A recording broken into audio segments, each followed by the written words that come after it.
foi uma coisa que ficou tão identificado comigo, a possibilidade da música e depois as coisas que aconteceram logo de repente, o trabalho que eu fiz na CBS na época, de gravar muita gente, isso tudo fazia parte da minha vida. Foi o aglutinador daquele movimento nordestino, que foi todo para a CBS na época do selo Epic. Isso tudo marca muito, porque não é à toa a coisa. O primeiro cara que produziu o disco no Brasil, porque primeiro só produzia quem era produtor, os artistas, artista não podia produzir, porque era coisa de burocrata, o cara da pastinha.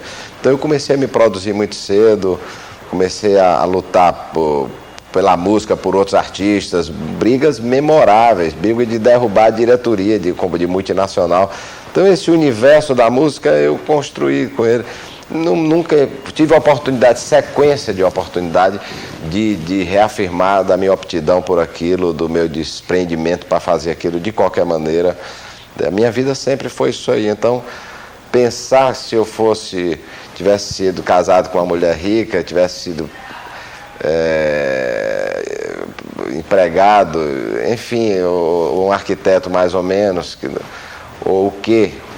Ou se fosse jogador de futebol, com a minha rebeldia, eu logo tinha sido expulso do futebol, porque eu comecei logo brigando com gravadora e tudo. Se eu fosse jogador, eu ia brigar com o diretor, ia ser banido do futebol, que eu fiz de rebeldia no começo com as gravadoras aí, virou uma festa. Então, era música, era isso mesmo.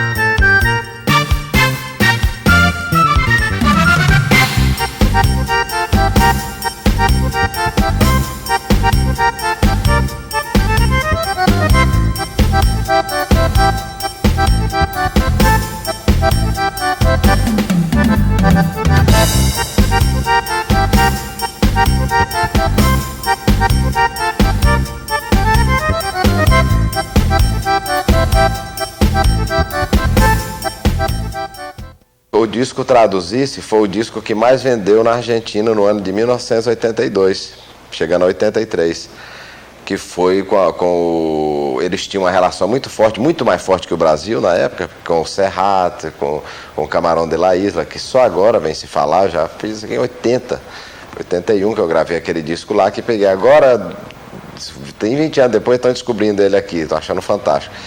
Então, na Argentina já se conhecia muito Manuel Serrat, já se conhecia Camarón, já se conhecia Lolo Manuel, os artistas da Espanha que tinham essa penetração por causa do preconceito que o brasileiro sempre teve com o espanhol. Falar espanhol, agora vão ter que falar.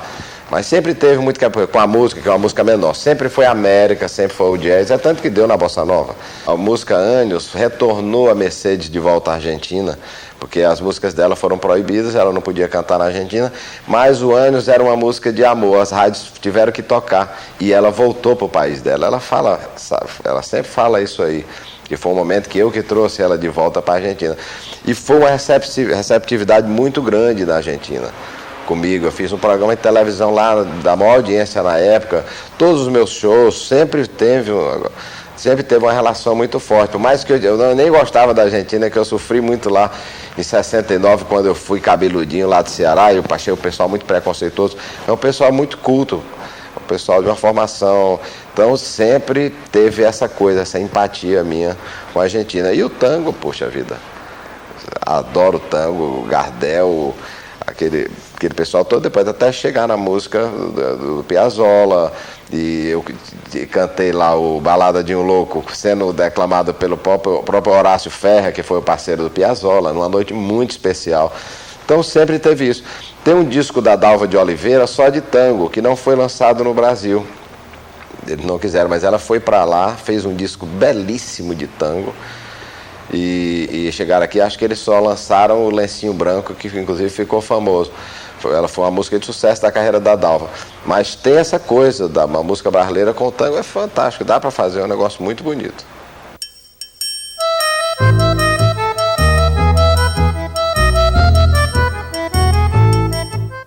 Minha família, o meu pai era um libanês que veio embora, largou a terra dele e foi morar no interior do Ceará. Ele logo chegou carregando tecido num cavalo. E depois virou fazendeiro, começou a ter fazenda. Foi um homem muito inteligente, ele chegou praticamente com nada e saiu, era uma das pessoas que tinha mais terra na cidade. Foi embora para Fortaleza, isso com a minha mãe, que nasceu no interior do Ceará, em Oroz, e que era filha de índio do Pará. Meu avô era o Raimundo lá do Pará.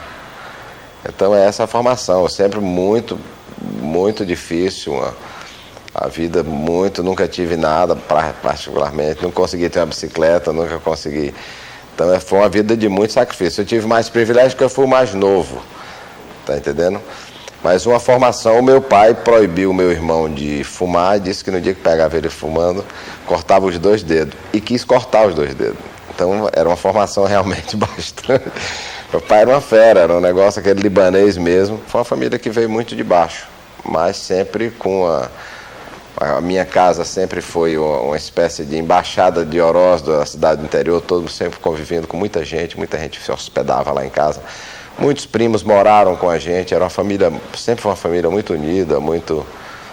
Família de libanês mesmo, sempre teve essa relação forte mesmo.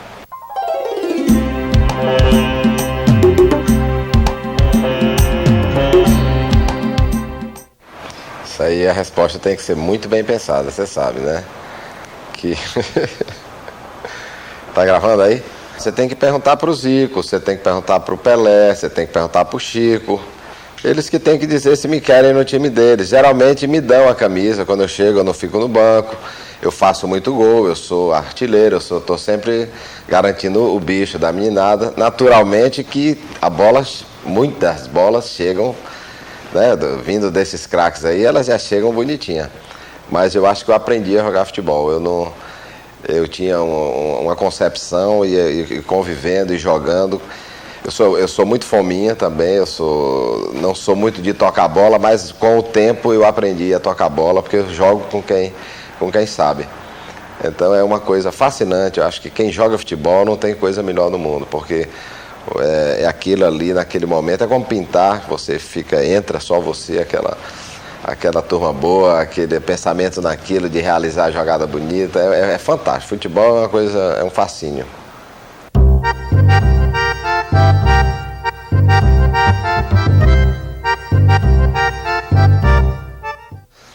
Eu sinto que existe um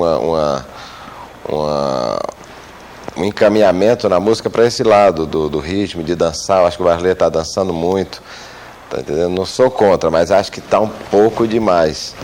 A coisa de estar todo mundo muito alegre, se rebolando, você pega a televisão, parece um horror de macaquinho. Não é o que eu acho que seja a coisa mais valiosa ou mais importante que a gente tem aqui de cultura, não. Acho que é uma coisa também. Agora, o exagero que a mídia faz em cima disso aí é que é maléfico, porque aí tenta vulgarizar até acabar. Então eu acho que as coisas, quando são feitas com mais... Você cair logo na boca do vulcão é mais difícil. E o modismo, a mídia, ela sempre carrega disso, para exaurir aquela tendência. Ela mistura, hoje você vê tantas misturas estrambólicas aí, é um negócio de louco, mas vai consumindo e eu acho que vai emburrecendo o povo, um pouco também.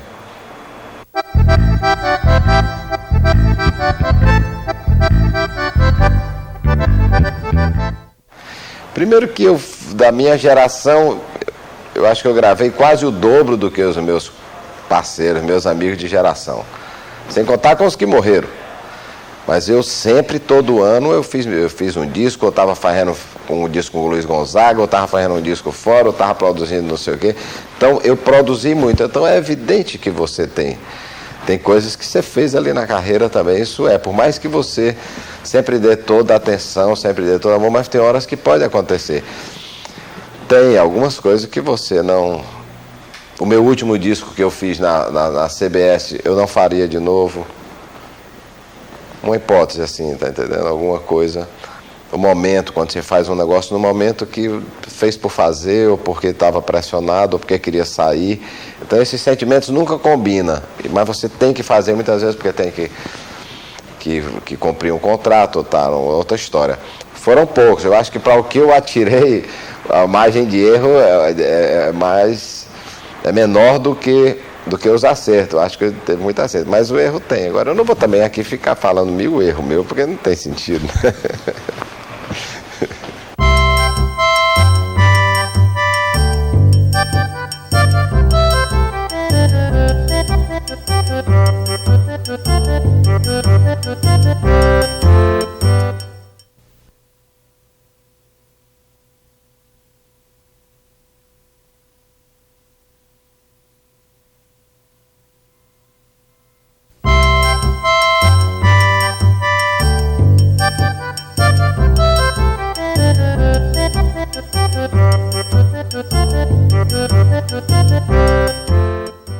Bem, a primeira vez que a música participou, que eu participei da minha vida com a música, foi aos 6 anos, que eu fui levado pela minha mãe para cantar no programa Dia das Mães, na Ceará Rádio Clube.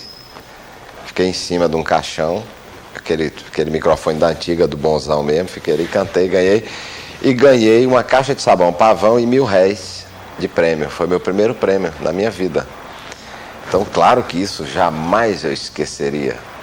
E quando foi depois que eu comecei a tocar violão ali pelas esquinas e tirar as músicas de ouvido e tal, tentar tirar com outros amigos que tocavam, foi que eu fui querer ir num programa de rádio, tentar ser calouro, cantando música italiana na época, não sei qual era, Il Mondo. E aí já fui barrado pela família, não pode. E eu fui escondido, porque uma senhora lá me levou. Podia ter uns 15 anos, 16 anos, 15 anos. E eu terminei indo, mas não cantei, porque nesse dia o Calbi Peixoto foi fazer um show lá e foi uma confusão muito grande. E não me escalaram, mas na hora eu não cantei. Depois aconteceu no colégio, do Colégio da Piedade, onde se formou os grupos todos de lá, que até hoje tem grupo lá que toca, que veio desse colégio, a espécie de Liverpool de Fortaleza. Eu comecei a fazer um conjunto no colégio, porque tinha um padre que fabricava guitarra. E tinha vários conjuntos lá que ganhava prêmio Norte-Nordeste, e nós começamos a fazer um conjunto. No começo eram os Magnatas, aí eu mudei o nome para os Rebeldes. E foi por aí que eu comecei a tocar em conjunto e participar de festival, tocar em guitarra. Tanto que no festival de 68, que é o festival bem de tradicional da música popular cearense, eu fui o único que entrei de guitarra. Tanto que houve uma vaia danada, mas eu ganhei. A minha música tinha o povo todo aplaudindo, mas a intelectuália ficou puta. E tome vaia. Tinha uns amigos, hoje amigos meus, que foram combinados de sair dando vaia. Mas eu ganhei o festival tocando guitarra de paletó. Quer dizer, formação de colégio, de grupos de aquela coisa ali. Então, aí já misturou Beatles, já misturou Roberto Carlos, já comecei aos parceiros, a conhecer a turma da Boemia, os parceiros, meus grandes parceiros, depois se tornaram o Belchior, que foi meu primeiro grande parceiro, o Ricardo, o Fausto Nilo, conjunto, e aí por aí foi, que foi o começo mesmo.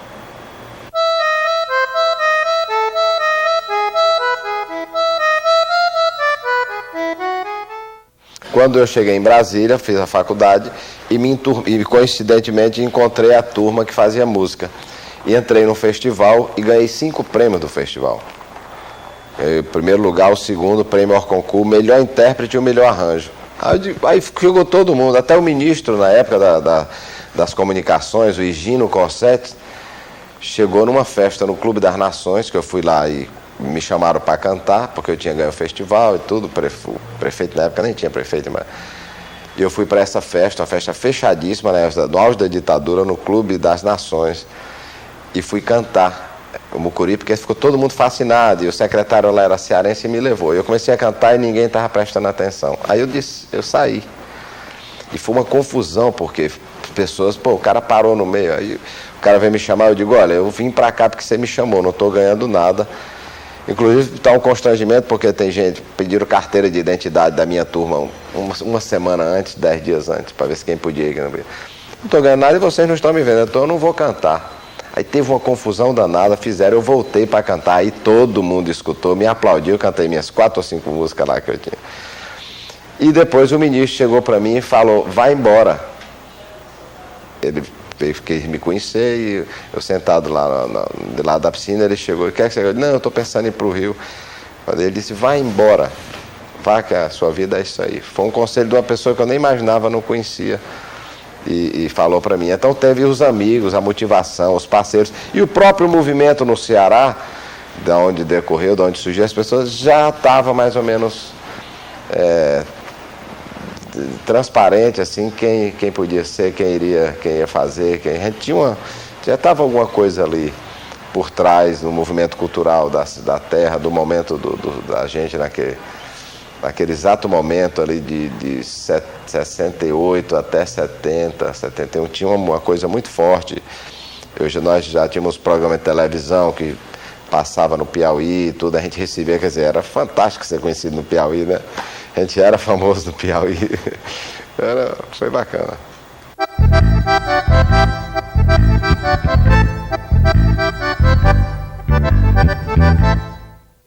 Acredito ter um Deus comigo desde que nasci, desde que eu ia para as aulas de catequismo, depois de estudar em colégio de padre, cantar no coro da igreja, ser croinha.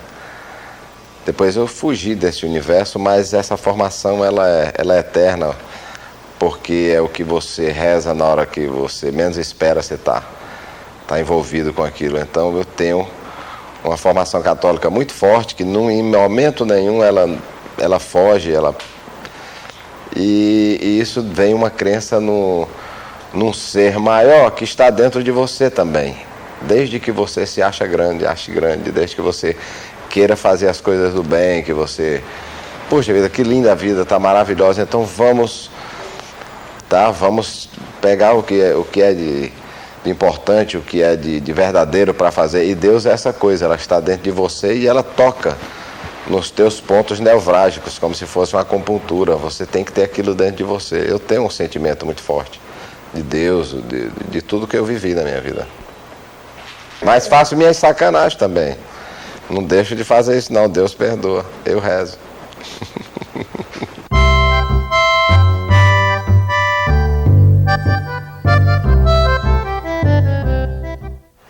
Acredito principalmente que eu tenho uma certa preconição de sacar gente que não presta no olhar. Tem um santo forte aí que a pessoa que não bate, ela já nem chega. E quando chega, já chega meia quebrada. Tem uns santos protetores aí. Quando não é minha intuição de olhar para uma pessoa e ter essa intuição, muitas vezes eu vejo muito isso com os meus amigos que estão com pessoas que... Vejo demais isso aí. É mais ou menos isso.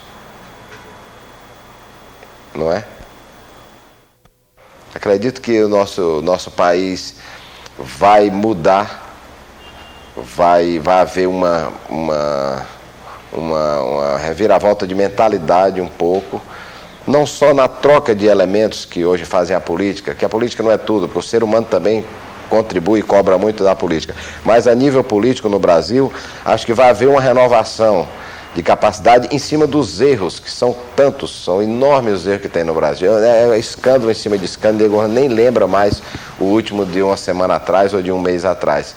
Essa nova ordem de escancarar publicamente as pessoas que são nefastas para a sociedade, as pessoas que estão usando o poder de maneira errada. O Brasil está se descobrindo. Vai fazer 500 anos.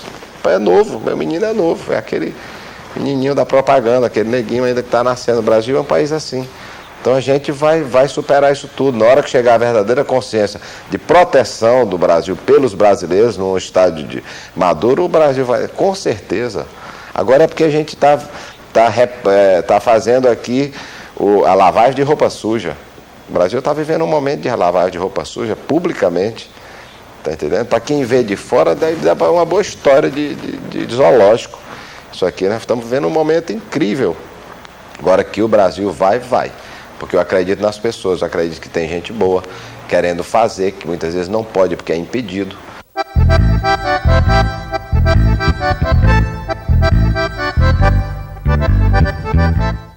A minha filosofia de vida Hoje é procurar estar vivo no outro dia, viver muito,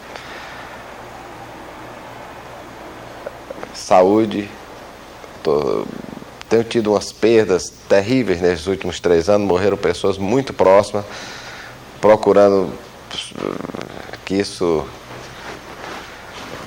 procurando a vida mesmo. Acho que a filosofia de vida é tentar viver, tentar fazer as coisas legais, tentar se cuidar, mas também não se cuidar em algum momento também é bom, tentar viver, tentar não perder tempo, e é mais ou menos isso, com paz, porque a gente vive num momento de muita confusão, numa guerra civil que já está aí há muitos anos, nego não sabe, e a paz não está fácil. Eu acho que a filosofia de hoje em dia é a paz, é buscar um lugar que você possa estar tranquilo, mais tranquilo, fugir da cidade grande o máximo possível e buscar a paz do lugar que é justamente a paz de espírito que você precisa para trabalhar, para criar, para se renovar.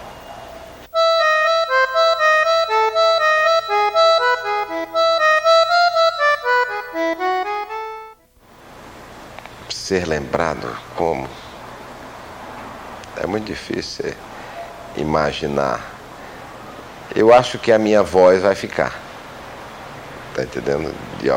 É uma voz que, com o tempo mesmo, porque foi o meu canto, é um canto que não existia no Brasil. Hoje até o Carlinhos Brau está fazendo música oriental, tá linda, a Bahia tá fantástico. Mas quem trouxe isso aqui para o Brasil, esse canto estranho que as pessoas, até o Nelson Gonçalves esculhambou, não sei o quê. Eu hoje moldei minha voz, a minha voz está mais melódica e tudo mais. Mas eu cheguei com uma voz para estraçalhar mesmo, era o estranho da área mesmo. Essa voz ficou, não tem jeito, ela faz parte da cultura da música popular no Brasil, não tem jeito. Eu vim para fazer essa coisa de música popular, apesar de ter ficado com uma elite, uma certa elite. Por isso me cobram muito, me questionam muito, porque eu realmente vim de uma poesia mais sofisticada e de repente eu abri o leque. Está me entendendo? Isso incomoda muita gente que não escuta, quer escutar o que não vê escrito. Está entendendo? Então tem um pouco disso. Mas a nível de uma lembrança, a minha voz sempre que tocar, vão saber que é o Fagner.